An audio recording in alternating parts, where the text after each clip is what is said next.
Good evening, Erev Tov Lekulam. Welcome to each and every one of you. And as we say here at Park Avenue Synagogue, welcome to all those visiting us from afar via live streaming. Need not be said in this room, but to those who are watching us from afar, I'm Elliot Cosgrove, Rabbi Cosgrove, the Rabbi of Park Avenue Synagogue, and we welcome those who are here, and we welcome those who are joining us from around the country, from my synagogue of old, Anshe Emet, Chicago, B'nai Tikva Shalom, Bloomfield, Connecticut, Beth El Synagogue in St. Louis Park, Minnesota, Congregation Am Hayam of Ventura, California. It's still mid-afternoon there. Beth Jacobs Synagogue in Norwich, Connecticut, and Rodav Shalom Temple in Newport News, Virginia. Welcome to each and every one of you. We are going to dive right into our evening's program. Thank you so much for being here. I want to just say this is a Shehechianu moment, a moment of giving gratitude for so many efforts of an idea that began as a kernel of an idea that is being marked here this evening and into the future. There is a fabulous series of books, the Jewish Lives series under Yale Press, the first one of which we are reading tonight, exceptional books on exceptional Jewish lives. And we here, as members of the Jewish people, the world's first, best, and longest-lasting obsessive-compulsive reading club, are reading not the Torah, but we are reading stories of great Jewish lives, ranging from ancient to contemporary, religious, Zionist, and artistic, cultural, athletic, and everything in between. We began with a series of book clubs. I believe we have, through the efforts of our lay chairs, Linda Dates, Joan Lyman, and Nicole Searlin, over 15 book clubs over these last few months of the holidays. We have partnered with the professionals of Jewish lives, and I want to acknowledge the hard work and talent of Rebecca Keys and Linda Brennan, who have made this whole program possible. Thank you so much. And the idea is a very simple one, and it's happening, which is great, that we form communities in our homes, in the synagogue, we invite old friends, we make new friends, we read books of great Jewish lives, we discuss, we argue, we come together on a night like this to hear from the author of the book, and then we start anew. In fact, tonight is the synagogue book fair. You can go downstairs and do your Hanukkah shopping, knowing 20% of all you spend is going straight to our congregational school. And then you can pick up the next book, which happens to be on Steven Spielberg, written by the film critic Molly Haskell. And in January, we are going to come back together with Molly Haskell to speak about the ongoing life and ongoing legacy of Steven Spielberg. So that is the goal. It'll be followed by Itamar Rabinovich on Yitzhak Rabin, and we'll conclude the year with Rabbi Akiva by Barry Holtz.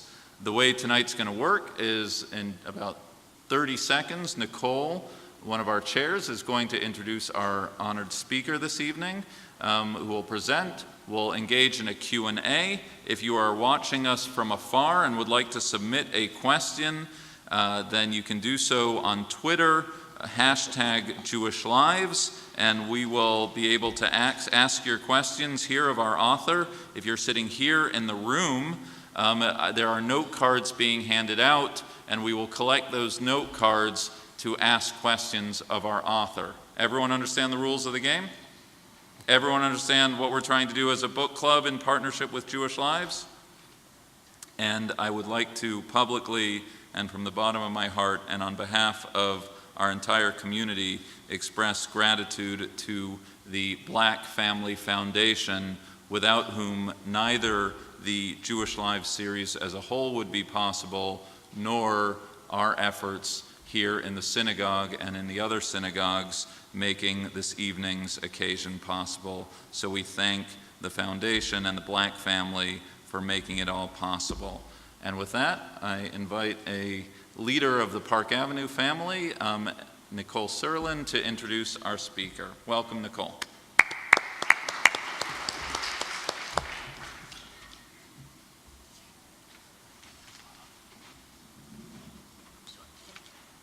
I'm short. Thank you, Rabbi Cosgrove, and everybody, welcome tonight. We are so privileged and so honored to have Dr. Steven Gimbel with us tonight. He is the Distinguished Teaching Chair of the Philosophy Department at Gettysburg College. So, Dr. Gimbel, thank you. He is a noted Einstein scholar and wrote an amazing book. We're so happy that as a congregation, we got to share and experience together. I know I personally loved reading the book with my friends. Some of my fellow book club members are here tonight. And Dr. Gimbel, I want to thank you. We are so excited. He did tell me he's going to shed a little bit of light on relativity. So, Dr. Gimbel, thank you and welcome.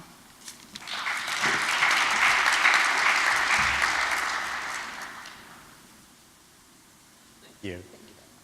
Well, thank you, everyone, for coming out tonight. And those who are here via technology, welcome as well. I'd like to also begin by thanking the Black Family Foundation for their wonderful support of this series, my friends at the Jewish Lives book series, and especially Rabbi Cosgrove. It's wonderful that you're going to start here with someone talking about Einstein who looks like Steven Spielberg.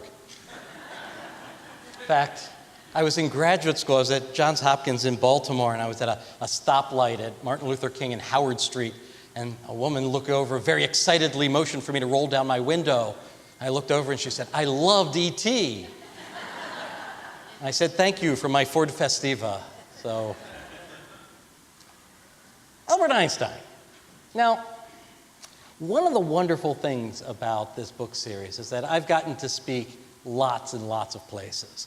Lots of shuls, but also I speak to non-Jewish groups as well. And whenever I talk to non-Jewish groups, I always have to explain. I say, look, if you're going to talk to Jews, you have to understand that there is a phrase you will hear before too long, and that is, he's Jewish.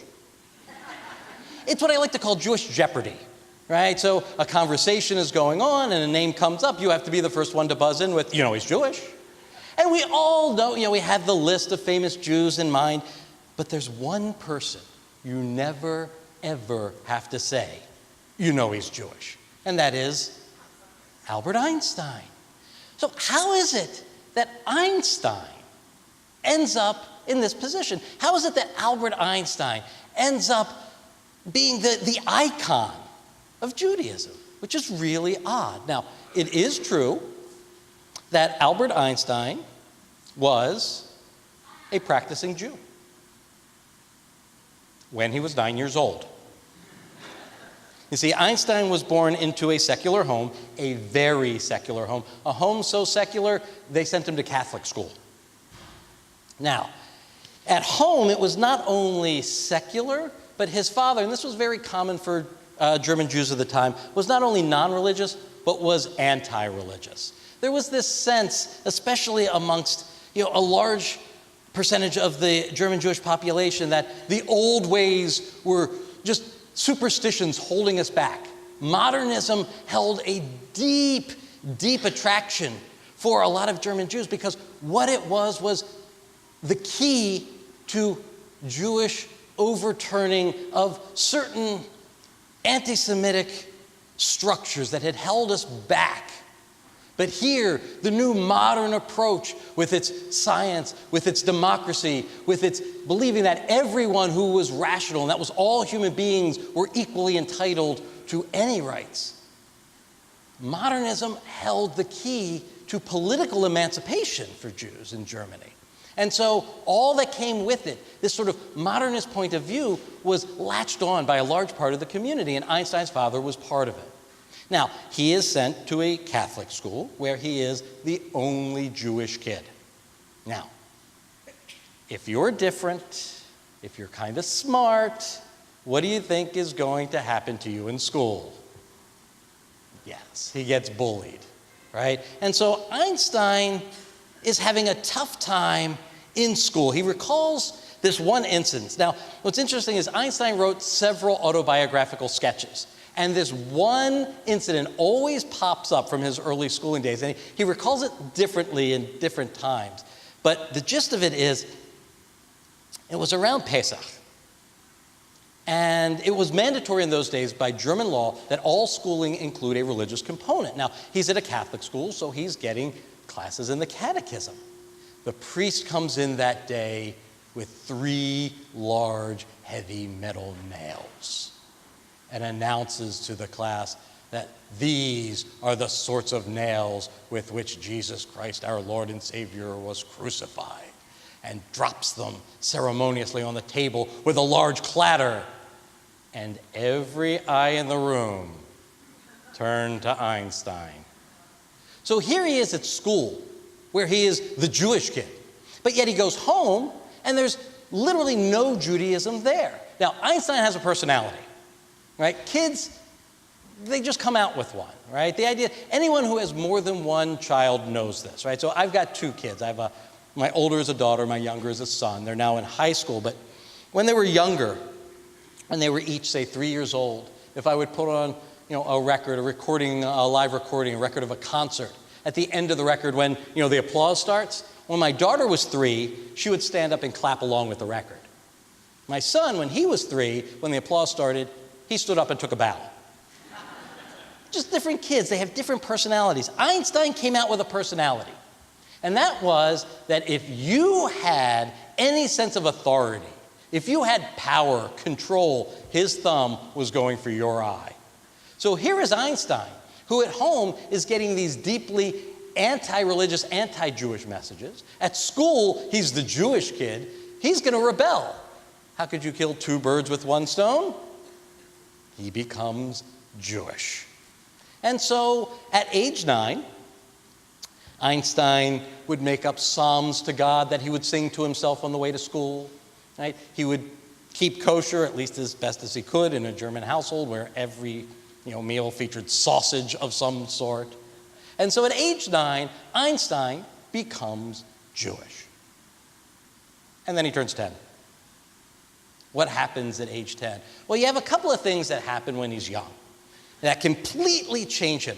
The first thing, the big thing that alienated Einstein from his Jewish identity was the reading of Talmud. Not the writings of the ancient rabbis, but Max Talmud, who was a visitor who would come eat meals with the Einstein family once a week. It was a standard custom in those days that once a week you would have a college student into your house for dinner. Right? College students then, like now, poor, in need of a good home-cooked meal. So once a week, Max Talmud, a young medical student, would come and eat with the Einsteins. Now, if you want to get in good with the parents, what do? You make nice to the kid. Now, there were these inexpensive popular science books that were all the rage in Germany. So on the way over, Max would, spend a Deutschmark. He'd pick up one of these little books. He'd give it to Albert. When dinner was being prepared, when the dishes were being cleared, young Albert would just tear through these things. And the 2 of them would sit there, excitedly discussing, the latest science that was in these books. The one book that completely changed Einstein, that just blew his mind, that changed his entire outlook on reality, was a book on Euclidean geometry. Yeah, that's the reaction I usually get. Right? Think back to high school. Okay, geometry. How does this work? Euclidean geometry starts with 30 definitions. Things like a point. What is a point? That which has no part, right? Sort of like your hairstyle, right? The idea, I'm getting there too, right? The idea here is these are just what we mean by our basic geometric terms. Then we go to the axioms. These are just basic general mathematical notions that have to be true, right? So if I give her a number of apples, and I give him the same number of apples, then I give them each the same number of additional apples, they still have the same number of apples as each other's, right? Equals added to equals yields equals. Can't disagree with that. Then we have 5 postulates. And these are expressly geometric notions, but they're things that are just obvious. They're clear. So if I have 2 points, can I connect them with a line? Yeah. How far can I extend the line in that direction? As far as you want, infinitely far, right? How about that direction? If I have a point, can I draw a circle around it? How big? Big as you want, right? These are obvious. They have to be true, right? If she says, well, I don't think so, you know how she gets, right? What are we going to say to her, right? The idea here is these are just obvious truths. They must be the case. Then what Euclid does is using these basic truths that must be the case, he uses deductive logic, the logic that gives absolute certainty to its conclusions and derives hundreds of theorems, necessary truths about the nature of space that must be true if you accept these basic postulates, which you have to accept. Einstein reads this, and it is just earth-shattering. What this means is that the basic truths of the nature of space itself are knowable to the human mind using nothing but the power of its own reason.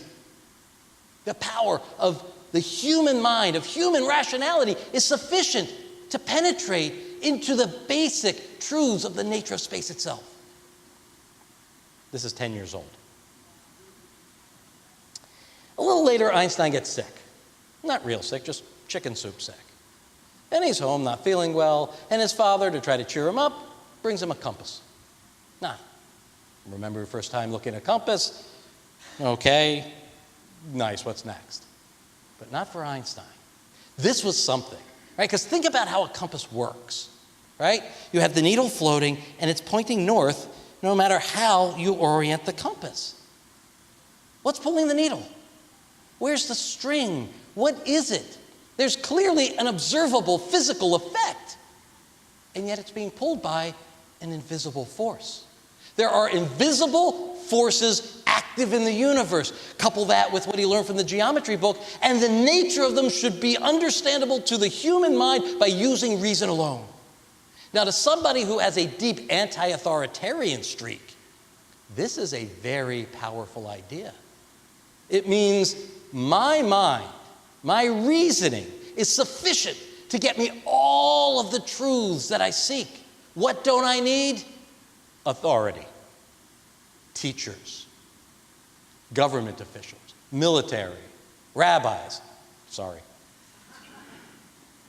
The point is, for Einstein, what this means is that he doesn't have to listen to anyone. And so, as a child, he gives up this Jewish identity. He no longer holds the religious beliefs he did and becomes radically anti-religious. Now you think, okay, he's a kid. You know how they are. They go through their phases. They'll go to high school, an earring and a tattoo, but then he'll grow up, he'll get old, it'll be okay. Well, Einstein does grow up, and he does use that mind to penetrate into the mysteries of the universe. Okay, so I did promise that I would do the relativity thing. Okay, now stay with me. I promise you will get this. Okay, I've been doing this a long time. I gave a talk just like this. I'm from Baltimore, from Pikesville, the Jewish part of town, and I gave a talk at the Pikesville Library where my grandmother, 93 years old, was there. If Grandma Fran understood relativity, you will too. Okay? Two simple concepts. Covariance and invariance. Okay, simple question. Is the pen to the left or right of my hand? You will say,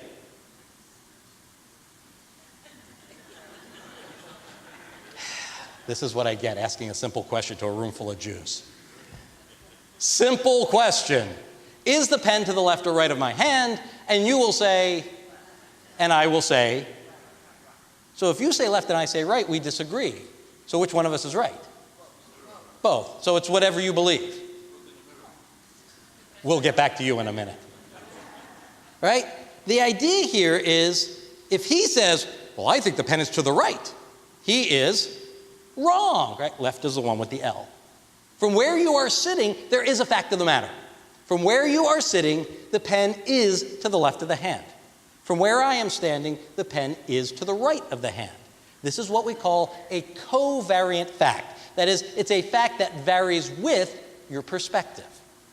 Right? There is a fact of the matter from where you are sitting, but that fact depends on your perspective.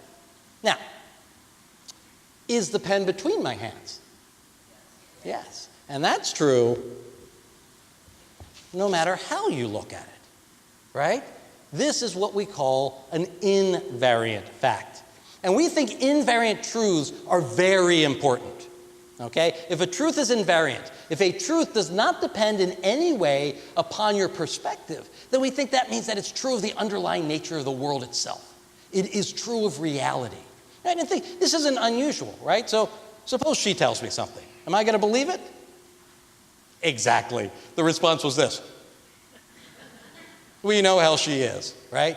But then she tells me the same thing, and I know, they're not speaking to each other after that thing last forum we won't talk about, right? But then he tells me, and I know he doesn't even know those two. And then he tells me, and now what am I thinking? They read it on Facebook, right? It must be true. If it's coming from these independent sources, it's probably true. Well, we think the same thing in physics. If there is a truth that is independent of your perspective, that must mean it's true of the underlying world itself. And so the question is, what physical quantities are invariant? What physical quantities are part of the furniture of the universe? And what physical quantities are just aspects of our perspective? Now, how long would you say that pen is? 4 inches. So if the pen is 4 inches, how long is it now? You'd think it's still 4 inches. It's 4 inches moving across the beamer. Einstein says, if I was moving at 3/4 the speed of light, you would measure it at 3.5 inches. Now, I'm at rest with this, so I will still measure 4. So is it really 4 or 3.5? Which one is it? Turns out that length is a covariant fact.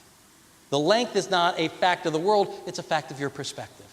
And it's not only length, it's also time, right?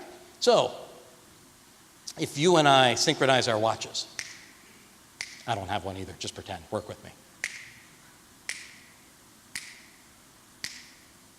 So 1 second on her watch is 1 second on my watch. If our watches are synchronized now, they should be synchronized whether I'm still or moving or in the opening scene of West Side Story, right? The point is time. Time should not matter. Einstein says, no. If I'm moving across this beam at 3/4 the speed of light, you will hear my watch slow down. To me, it's keeping perfect time. So which is it? Is my watch running slow or is it running perfectly normally? Time is a covariant fact. Length and time are a function of your perspective. They aren't real quantities of the underlying universe. And it's not only length and time, it's also mass. The faster you go, the heavier you get, which is not reason to tell your doctor you're not going to work out on the treadmill.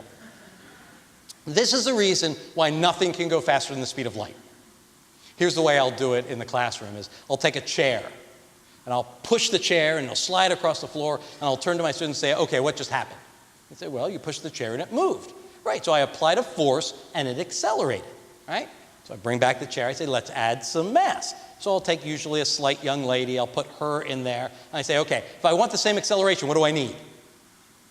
More force. And so I slide her across the floor. Then I bring the chair back and I say, okay, let's add more mass. And I take a husky gentleman, usually a football player, and sit him down right on her lap to the hilarity of everyone. And I say, okay, if I want the same acceleration, what do I need? More force. And I'm not going to do that because then I'll get a hernia. But the point is, as you add mass, you need more force to generate the acceleration. What Einstein says is as you approach the speed of light, the mass of that chair approaches infinity. And if it's infinitely heavy, how much force would you need to accelerate it at all? An infinite force, which requires an infinite amount of energy. You ain't going to get that. That's why nothing can go faster than the speed of light. It's not an engineering problem. It's not that we haven't figured out how. It's that it would require an infinite amount of energy, which you could never have. So nothing can go faster than the speed of light. So this is 1905. This is what we call the special theory of relativity. And at this point, Einstein is not a working physicist. He's working a day job, 6 days a week, 8 hours a day, at the patent office. He's a patent clerk. He comes in, they give him a big stack of files, he has to figure out what's going on in there, then he has to figure out whether anybody's thought of it and whether to stamp it or reject it. This is what he's doing, 8 hours a day. He goes home. He's married, not happily. It's a dysfunctional marriage. They're arguing all the time, and he's got a 1-year-old. This is not the social context you would expect great ideas to come from. But in that year, he publishes 4 papers. The last 2 are the relativity papers that we talked about. One is, actually 5 papers. One is his doctoral dissertation, which is on the statistics of mixing. This is his least known but most used paper.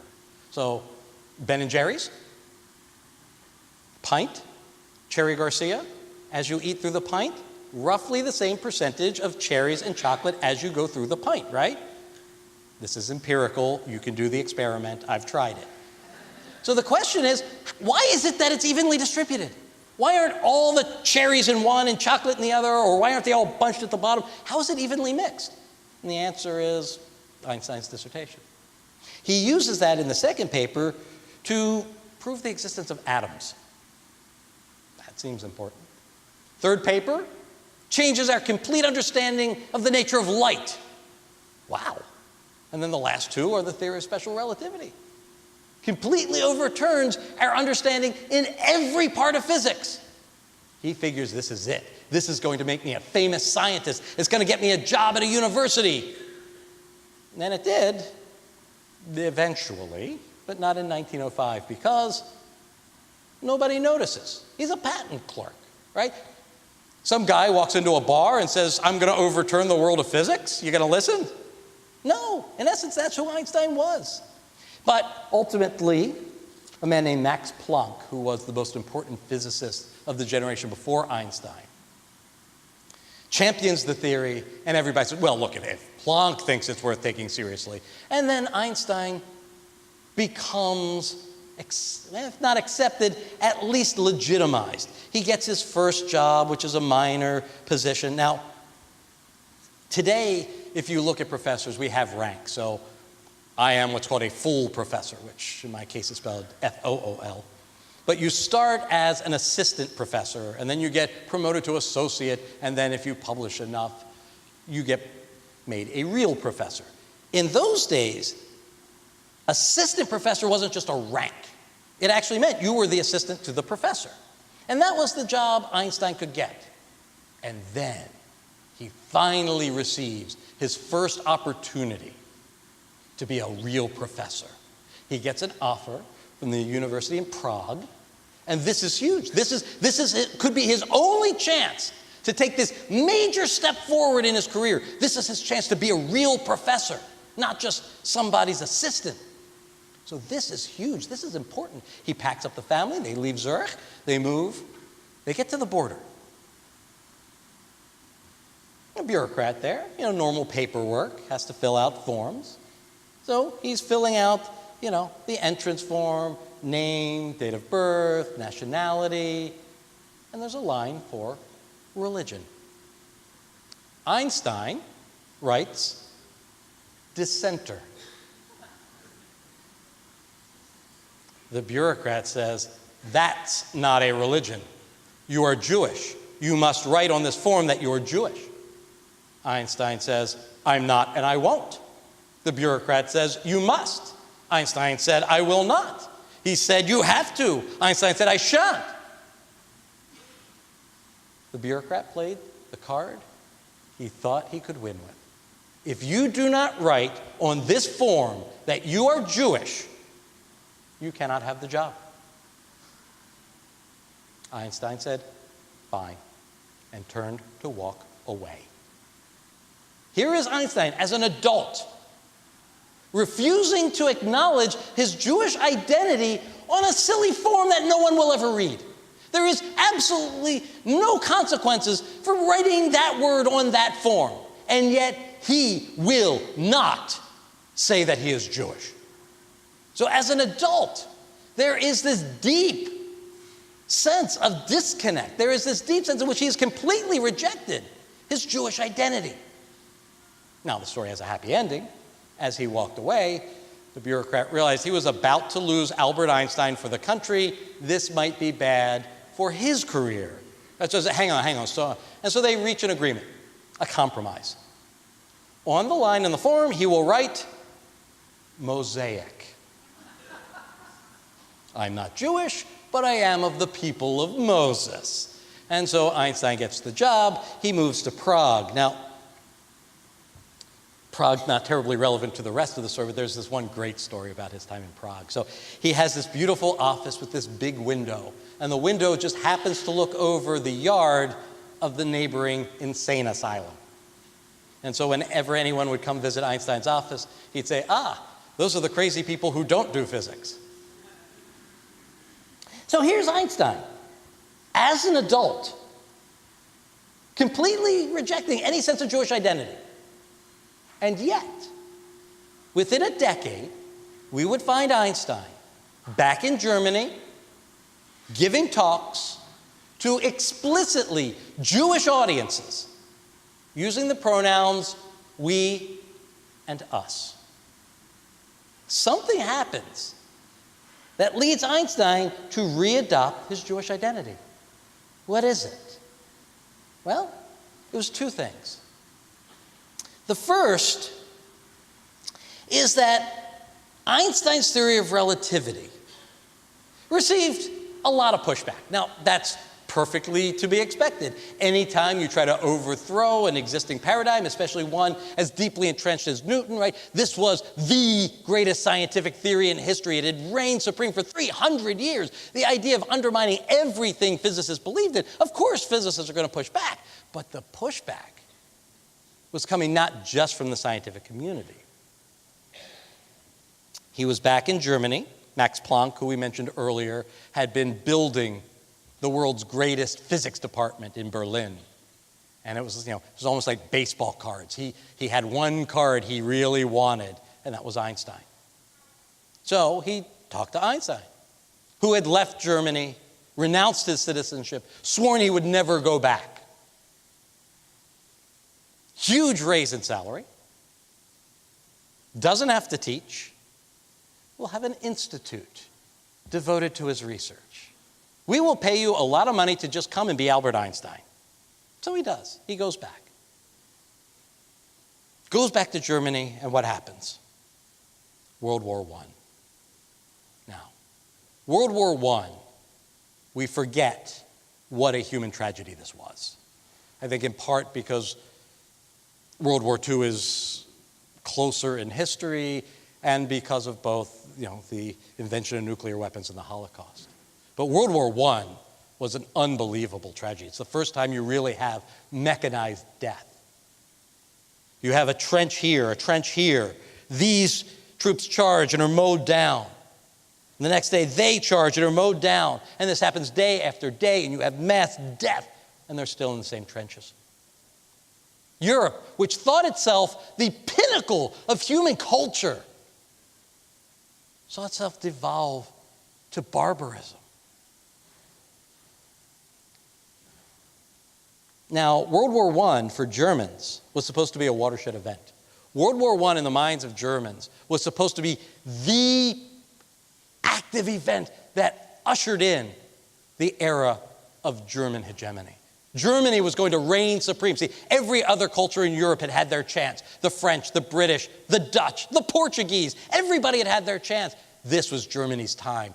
German culture, German music, German architecture, German science, German finance. They were all there. This was going to be the moment. And so when World War I starts, there is a huge swell of national pride and almost universally behind the war. There were very few people against it, especially vocally. One of those was Einstein. Excuse me. So at a time of enforced patriotism, Einstein speaks out against the war. Now, If you haven't read the book, I don't want to give away the ending, but the war doesn't go well for Germany. Sequel doesn't turn out so good either.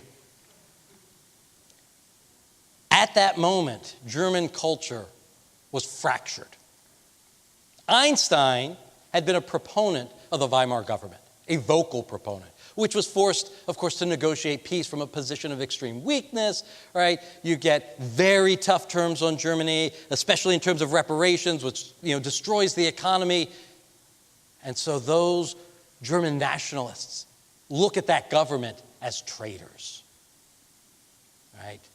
The German conservatives said, we didn't lose the war, right? How do you lose a war? Somebody else invades and overthrows. There were never foreign troops in the fatherland until the Weimar government negotiated that they would be here. They are traitors. And they also put Jews in positions of power that they had never existed. So they referred to it as the Jewish government. And who was the public face advocating for this? Einstein. Einstein was one of the big public figures who was seen to have betrayed the country. And so Germans hated Einstein. Think Jane Fonda during Vietnam. That's the sort of hatred that they had for Einstein. And what was his power? Why were people listening to this Einstein? Because of the theory. If we could undermine the theory, we would undermine his power.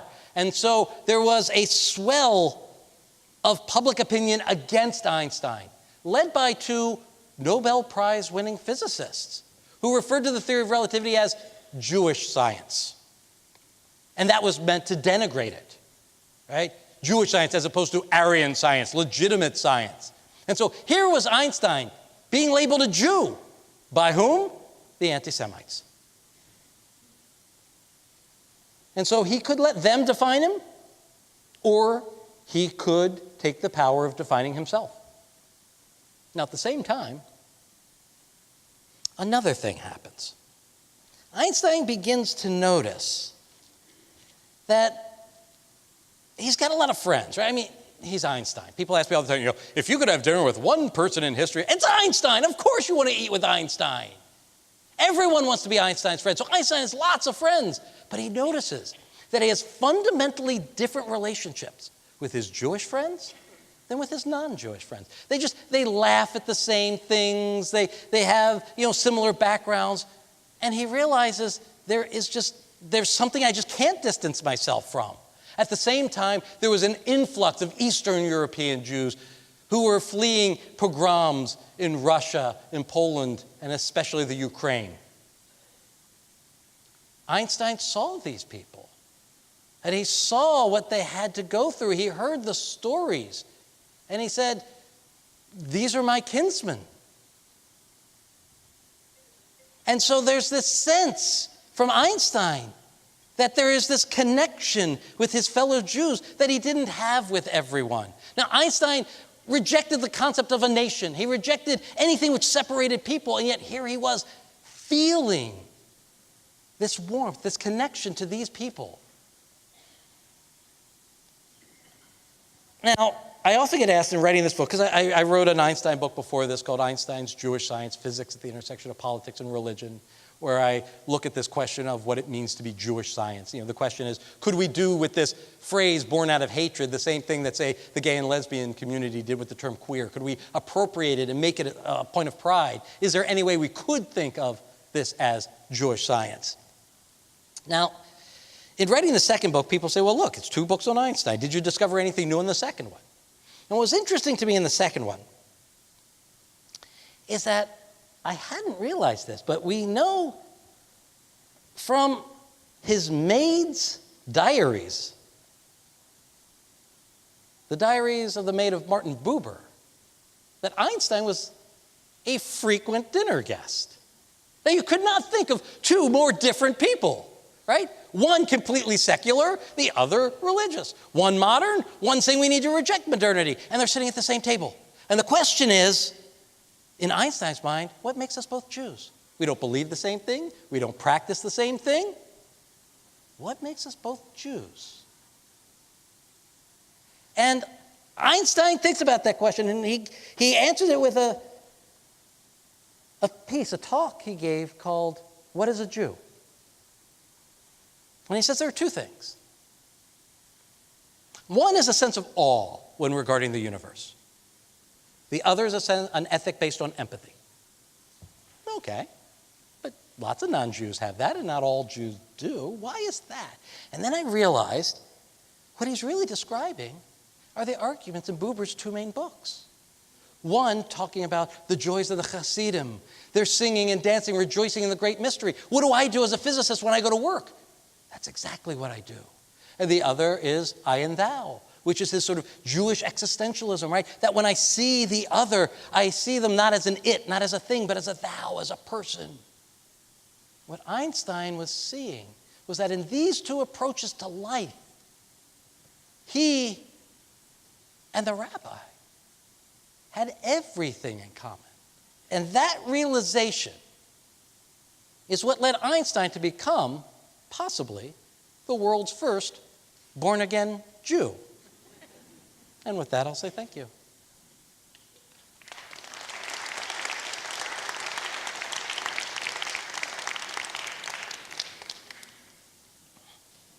Dr. Gimbel, thank you so much for everything. On behalf of all of us, on behalf of everyone who is watching us from afar, Toda Rabah, as we say here, thank you, thank you, thank you. I have some questions here. Questions are coming in.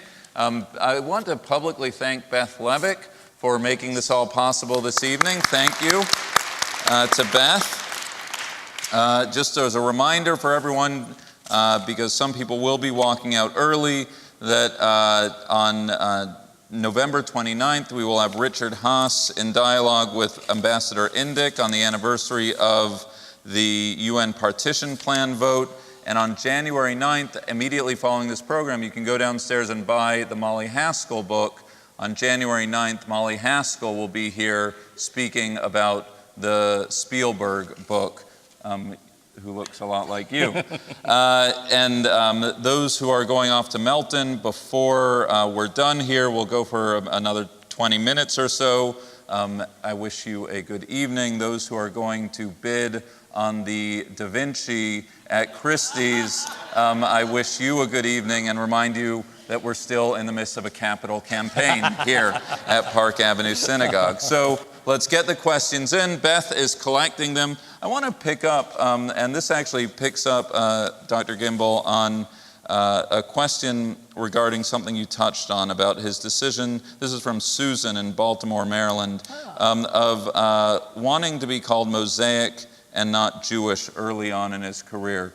There was something in your writing and in other treatments of Einstein that seemed to suggest that there was a nature to his shying away from taking on Jewish identity. It might not have been just that he rejected Judaism or formal religion, but there was almost like a self-loathing of the effects that the Jewish identity had, almost a clinical condition, a less than status that we were part of, meaning Jews, sought to be part of European society, but never could, and that had this deleterious effect on the Jewish soul. And I'm wondering, maybe was that also part of his resistance to taking on a Jewish name?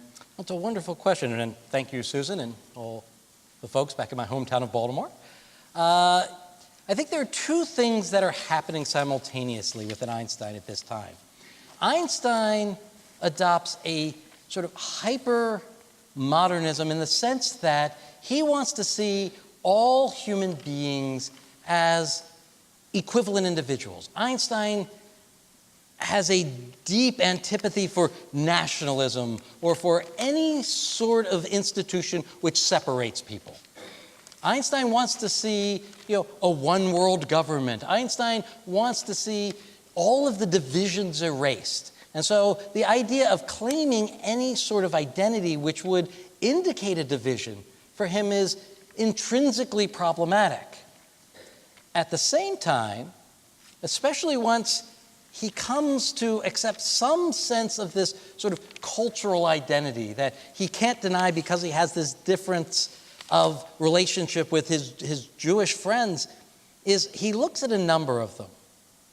Fritz Haber being primary among them. Now, Fritz Haber was a chemist, a Nobel Prize winner. He was also the father of chemical weapons. He was one of those many Jews in Europe at the time who converted in order to try to become, accepted in the main culture. And Haber clearly had it within him that he wanted to be really German. He was, the sort of passion of the zealot. He was going to be German. And Einstein would just shake his head, knowing they will never, ever accept you. And so Einstein does look at those who are completely rejecting any sense of Jewish identity and trying to accept this new identity, trying to put on this new mask, and says it's just a mask. It will never work. And so on the one hand, he wants to erase the divisions. On the other hand, he comes to realize that those divisions are so pervasive. He sees within the European Jewish soul what he says is a sickness, that they have internalized the anti-Semitism, that European Jews, in a certain sense, do think themselves inferior and need to work harder and need to pretend to be Christian in order to become like them, like the superior people. Einstein says the people who really taught him to be Jewish were American Jews. On his trips to America, which were largely to fundraise for Zionist causes, and there's some interesting controversy there, he sees in American Jews this unique ability to, at the one hand, say, I am American, and say it full-throatedly, and also in the same breath say, I'm Jewish, with no sense of shame, with no sense of reticence. And he said, it's here that this model exists. And so he did see in the European Jews this sickness of the soul. This is why he thought Hebrew University, which was a passion of his later years, was necessary. That what we would do is take the great Jewish scholars and bring them together in one place where they would make these amazing advances, and it would be a beacon so that every Jew around the world could say, see, look what we did. And that pride would elevate us and hopefully, he thought, cure the sickness. Okay. Thank you. We're going to go with a local question, but I'm going to redirect that local question because I can. It says, traffic here in Manhattan. Well, it says, we understand that the author of a short biography, you have to make choices of what's in the book and what's on the cutting room floor. So the question is, what was the most important thing about Einstein's life or work that you had to leave out of your book? Why is it important, and what insight does it give into Einstein's times? Now that is, if that were only the question, it's a great question. We would say, Dayenu, that's enough. But I have to say, in reading the book, I think knowing what I know, and I've learned in some of the book groups that the participants have brought, are aspects of Einstein's personal life and the not so pretty aspects of his personal life. And the fact that, as you just passionately expressed, he had this beautiful sort of humanism with touches of Martin Buber, and yet his personal life was a train wreck. Yes. And I'm just wondering, that wasn't quite at the forefront of the book as maybe other biographies. So was that a calculated choice? Did the gods of Jewish lives say, we want him to look better than that? Or how did that work? Well, there are no gods of Jewish lives. They left me alone. Clearly, Einstein had a love for humanity in the general. In the particular, it got a little ugly. He was not a person you would want to be married to. He said that while he loved humanity, he had problems with, his phrase was, the merely personal. He was a difficult person who had little problem seeking comfort outside of marriage. So all of that is certainly within the book, but is not as front and center as it may be elsewhere. Now, the nice thing is, this is not the only biography of Einstein. There's an entire industry of Einstein biographies. And so when writing this, the question I faced was, okay, there are so many truly wonderful biographies of Einstein out there. There are some written by personal friends of his, by relatives. There are people who are trained physicists. There are others who are just wonderful, well-known writers. If I'm going to write on Einstein, which I was invited to do, how could I make this different? And I realized that really the central question of this story of Einstein's embrace, rejection, and re-embrace of his Jewish identity was not something that any of the other biographies had really focused upon. And it seemed, especially for this book series, that question, which I think in and of itself is a fascinating question, and other biographies will sort of hint at it, will touch on it, but that was the story. That was the angle that I thought hadn't really been explored in enough depth. And so that's why I chose to really bring that front and center, while there may be other, perhaps, more prescient narratives which would be seen to guide the path of his life.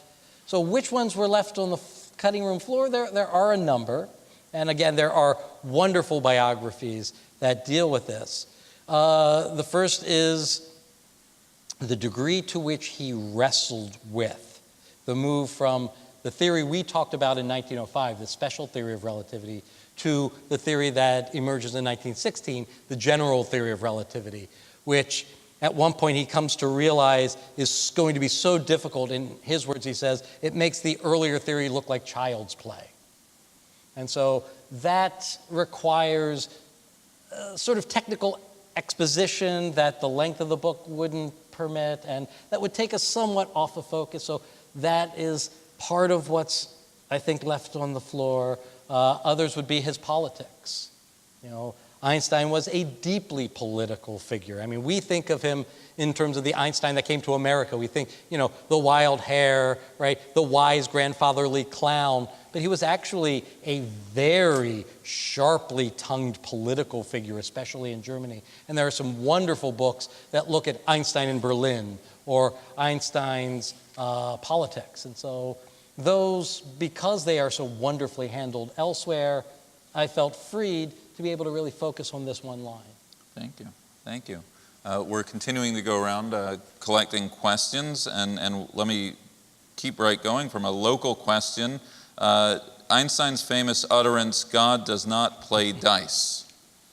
So what does that say about his Judaism and his approach to physics? Okay. If you could take that one, please. So when Einstein says God does not play dice with the universe, he's responding to the major movement in physics that came after relativity, and that's quantum mechanics. Now, when Einstein uses the word God or religion, he means three different things in different contexts. So there are three ways in which that term pops up in Einstein's writings and correspondences.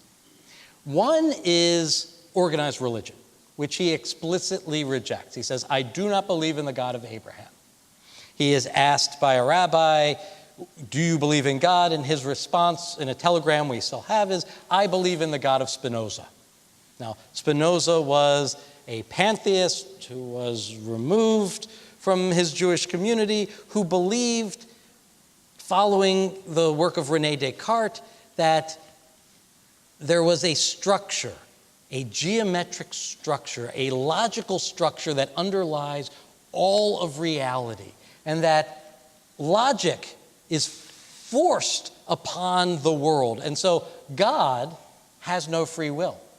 Not only do we not have free will because of God's omniscience, because of logic's rule, God has no choice but to do what God does. Which is a crazy thing, that Einstein didn't believe in free will. Well, we'll talk about that in a minute. Okay. So there is, in Spinoza, this holism. He's a pantheist, which doesn't mean that cookware is holy, but it means that everything is holy. God is the universe, and it's ruled by absolute, inviolable laws of logic. That's what Einstein saw in Spinoza, that the universe is rational and that those laws are understandable. So when he uses religion, one way he means it is organized religion, which he does reject. The second is he often draws what philosophers call the fact-value distinction. That is, there are facts, truths about the world, and then there are value statements, how the world ought to be. And he'll use the word religion often to talk about ethics, which doesn't mean he had a religious ethic, saying that there was a sort of divine command theory, but that he says, well, if it isn't science, it must be something like religion, and so he'll often use religion and ethics interchangeably. But the third way, and this is the way he means it in this famous quotation, is he says he holds what he calls his cosmic religion. And the cosmic religion, again, is very Spinozan, that there is an underlying structure to the nature of the world that the world obeys. God is, in essence, the ultimate physics textbook. That is, the set of laws which govern how the world must be. And that set of laws, he argues, has to be deterministic. That is, if you give me the proper laws or you give me the structure of the universe at any one moment, I can tell you with absolute certainty how the universe will develop over time. The universe has to behave that way. Quantum mechanics is this very weird theory in which the fundamental equation, Schrödinger's equation, has solutions which are stochastic, which are probabilistic. You give me a physical setup, you ask me to predict what's coming, the best I can give you is a set of odds. Here are all the possible outcomes, and here's the likelihood of each. Now, Einstein said this has to be wrong. Okay, the theory predicts everything perfectly. So Einstein says, okay. It's not that the theory is false, it's that it's incomplete. There are, he said, hidden variables. And once we know what these other terms are, we can restore full predictive power to it. And so the idea here when he says God does not play dice with the universe, what he means is God, in the sense of the laws of physics, can't be probabilistic. There can be no uncertainty in reality. The young physicist said, Einstein the rebel has just become Einstein the old curmudgeon. He went so far in rejecting the old, why won't he take this last step?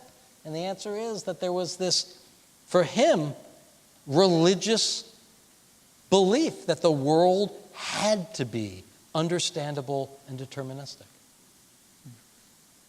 Thank you. Want to shift to the second half of the book, and that you spoke of saying that Einstein was a born-again Jew. In Hebrew, we would say he's Baal Tshuva.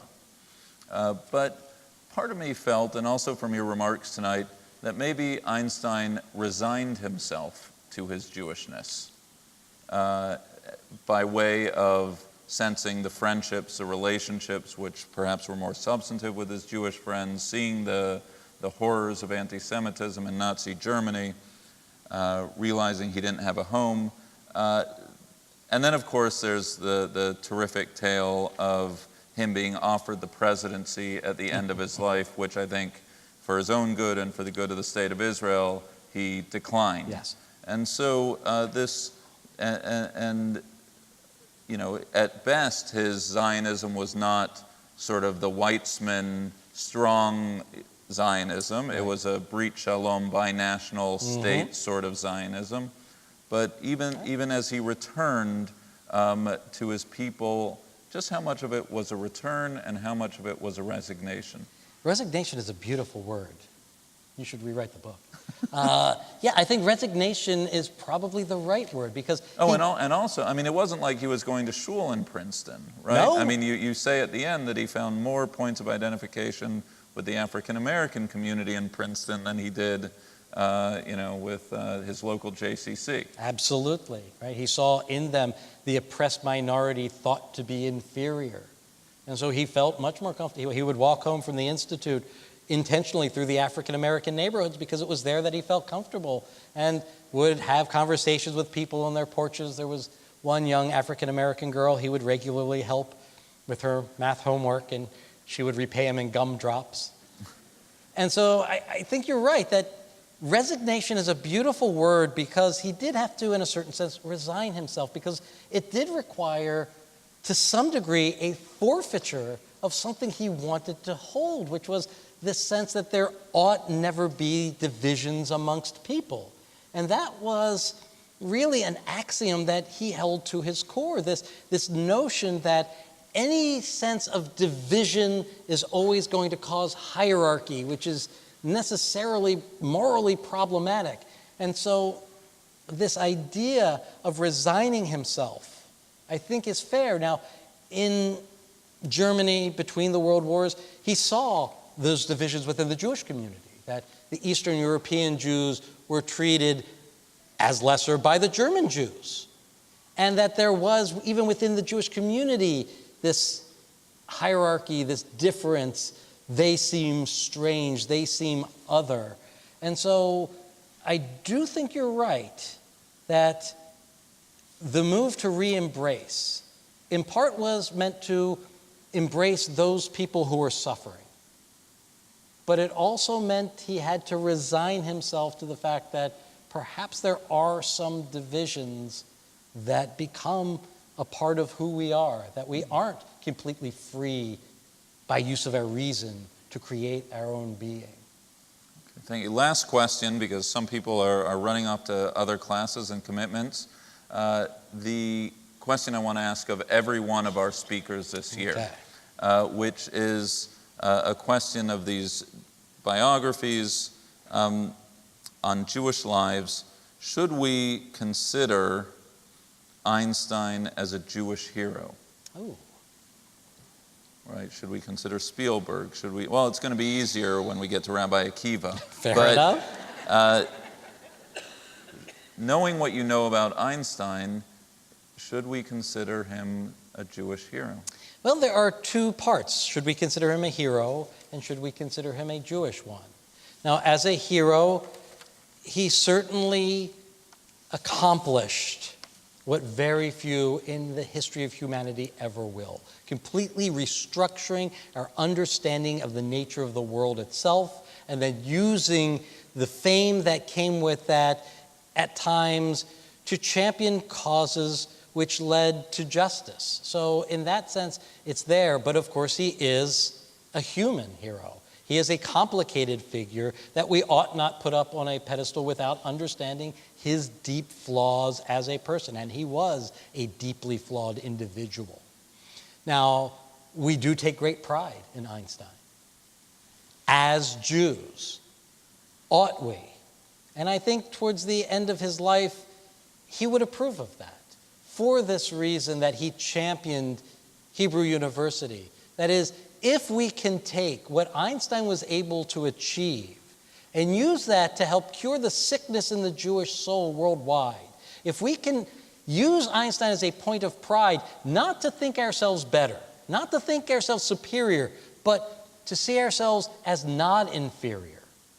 If we could then say, look, there are Einsteins in every other culture. There are these great individuals who are creating these new ways of seeing reality, who are Hindu, who are Muslim, who come from every corner of the world, so that we can, on the one hand, embrace identity without claiming it in this hierarchical sense. And when you think of Jews, what makes a Jew is that before the founding of the modern state of Israel, we were always outsiders. We were always the visitor. We were always the oppressed. And Einstein, I think, in his social causes, urged us to see the oppressed as our kinsmen, in the way that he looked at the Ukrainian Jews fleeing the pogrom. In Princeton, he saw it in the African American. I think today he would see it in any number of groups who, especially after Charlottesville, remain oppressed. So if by Jewish we mean this broader sense of the other, the visitor, the minority, I think Einstein would have no problem being considered a Jewish hero. Thank you. To Dr. Gimbel, I want to congratulate you on your outstanding book, Einstein is Space and Times. We're delighted that Dr. Gimbel will be staying with us for a few minutes downstairs at the book fair to sign the books. I want to encourage everyone to purchase, if you haven't already, his book, as well as the 3 other books from the Jewish Lives series making up our year of reading, as well as Rabbi Danny Gordis, who will be our Shabbaton speaker, his book on Israel's history, not to mention Francine Klagsburn's book on Golda Meir, which is also on sale, a speaker this spring. Thank you so much. Thank you to all those who are watching us from afar. I wish everyone a good evening. Thank you. Thank you.